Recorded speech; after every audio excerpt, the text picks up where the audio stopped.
ডিম ভাজি করে ডিম আর আলু দিয়ে তরকারি করেছি।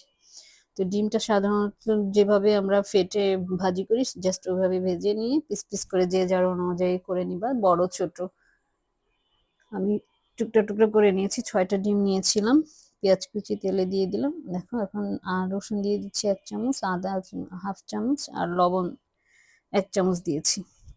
হলুদ দিলাম ছোট চামচের 1 চামচ, মরিচও 1 চামচ, জিরা 1 চামচ। জাস্ট এখন টমেটো দিয়ে একটু কষাবো। আর আলু গ্রেট করে নিয়েছি কুচি কুচি করে।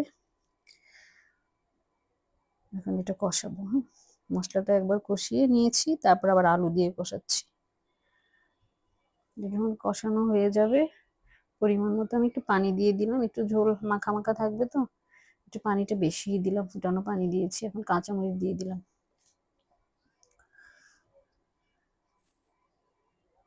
এখন আর একটু বড় কাশলি আমি ডিমটা দিয়ে দিব। ডিম ভাজা ডিমগুলো দিয়ে দিয়েছি। এখন নেড়ে ছেড়ে ঢাকনা দিয়ে দিব। ব্যাস, তারপরে ধনেপাতা দিব, একদম ফিনিশিং টাচ। ধনেপাতা দিয়ে দিলাম।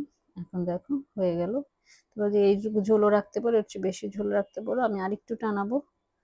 দেখো কত সুন্দর হয়েছে, খেতেও স্বাদ হবে নিশ্চয়ই। খেয়ে দেখো, রান্না করে দেখো, আমাকে